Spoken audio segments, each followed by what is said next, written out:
What's up YouTube, Jeff back again, and today I got some more Galaxy Z Fold 4 coverage for you guys. Today we're going to talk about top 5 problems for the Galaxy Z Fold 4 and how you can attempt to sort of solve some of those problems, just mitigate some of the issues that you might be having here and there. So the first thing, before we get into that, I want to mention a fantastic product from my friends over at Basis that they just sent me. It is the Basis 100 watt GAN Power Combo Power Strip. You can see right there, it's got 2 AC, 2 U, 2 C. So you've got 2 C ports, 2 USB-A ports, and 2 AC ports as well. Just a couple of the quick features right there. You've got compact design, GAN technology, again, 100 watt 4-port fast charging, 2 USB-Cs, 2 USB-As, the AC-DC 2-in-1, and anti-electric shock protection, thickened core of the power cord for extra safety. So you can charge up all your devices, including, of course,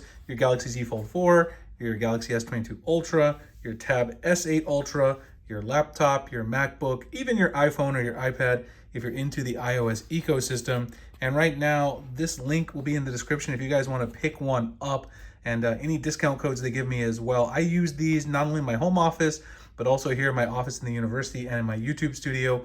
And I find they're a great way to charge up all my devices and still not take up very much room on my desktop at the end of the day.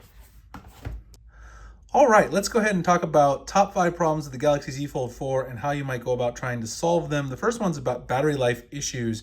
Now, people always complain about battery life on any phone. I've actually had pretty good battery life in my first week here with the Z Fold 4, but if you are having battery issues, there are some things that you can do. The very first thing, of course, you can do is go into the battery menu in settings, go to battery right here, and you can check a couple of key things. The first one is background usage limits. You can choose to put unused apps to sleep. That will save you some battery for sure, because then things won't be doing as much in the background.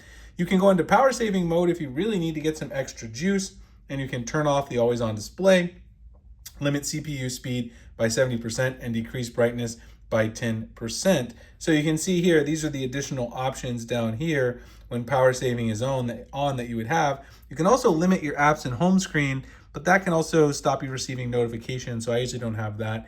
When I do enter power saving mode, I do some of these other things, which are a little simpler and then also don't affect my overall usability of the device. So that's a couple things you can do, but the other thing you can do, which is a little more hidden, is you can go into the apps menu and pick an app, let's say like Google Chat. And if you go down here to where it says battery, you can choose to have this either optimized, unrestricted, or restricted. So if you're missing some notifications and you actually don't mind sipping extra battery life, you can actually choose unrestricted. Sometimes I do that for Gmail because I tend to get delayed notifications if I don't. But if you have an app that's really causing some problems, you can restrict it a little more heavily and improve your battery life in that way as well. The next thing is size/one-handed use. Now, of course, if you have a Galaxy Z Fold 4, you're probably looking for a large phone anyway. But if you want to improve the one-handed usability, Samsung does have a feature for that, and it's called one-handed operation. Basically, all you have to do is search for it. It's in advanced features.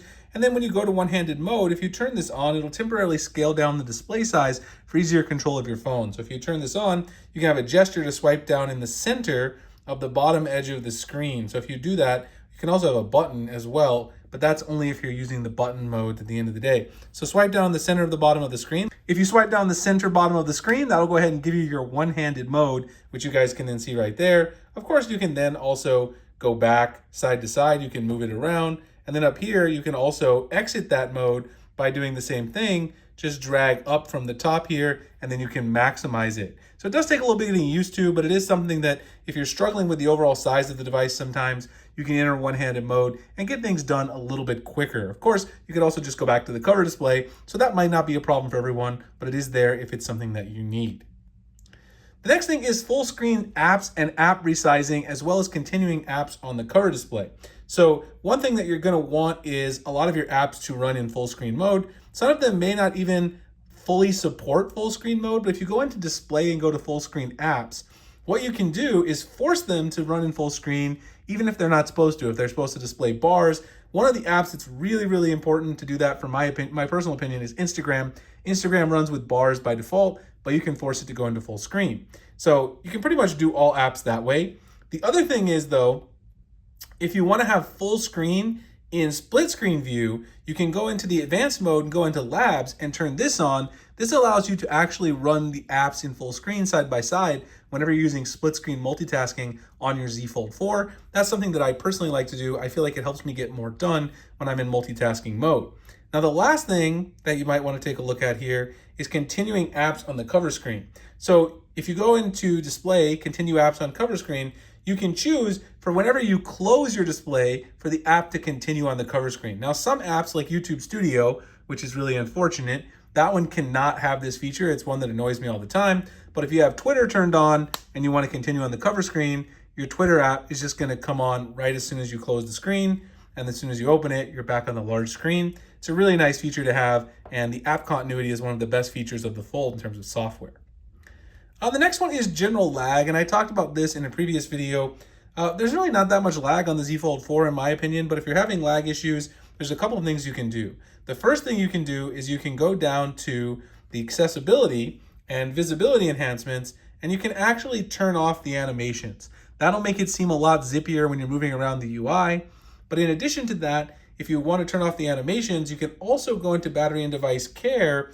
And then when you go into this three-dot menu at the top, go to automation, you can have it auto-optimize your device daily and auto-restart at set times, which will basically allow you to clear up and free up some memory on your device so you don't have any things getting bogged down. You can even close out specific apps to free up memory at that time. I do it overnight at 3 a.m. You can choose whenever you want your device to do this. It always keeps my device running very smoothly. And then the final thing is camera issues with shutter lag. There's been shutter lag on Samsung phones absolutely forever. And this is one where I don't have really, let me flip my camera around. I don't really have the best suggestion in the world for this. It's really not as bad as it used to be, but if you have moving subject, it's a lot worse. My one suggestion is to make sure that you maybe get a tripod if you're shooting a moving subject, or also if you are shooting moving subjects, just try to minimize the amount that you're shaking the camera, because the shutter lag can be pretty bad on Samsung devices still when it comes to moving targets. But otherwise, there really isn't a great way to minimize that. One way which you can get some better shots on your phone with the camera in general is by using the Expert RAW app, which allows you to capture raw photos. And if you do have a tripod and you can keep the camera still, this will actually be an even better option for getting great photos, but you do have to hold it still a little longer, as you can see, because getting that raw information does take a little bit of extra time. All right, guys, so those are my tips for 5 problems people typically have with the Galaxy Z Fold 4 and how you might be able to solve them / mitigate them. If you guys enjoyed the video, like, comment, subscribe, hit that thumbs up below. Also, don't forget to check out my friend's Basis. They've got the 100-watt power combo power strip. The link will be in the description, as well as any discount codes they provide me. Appreciate you guys checking out this one, and I'll see you in the next one. Thanks a lot for watching.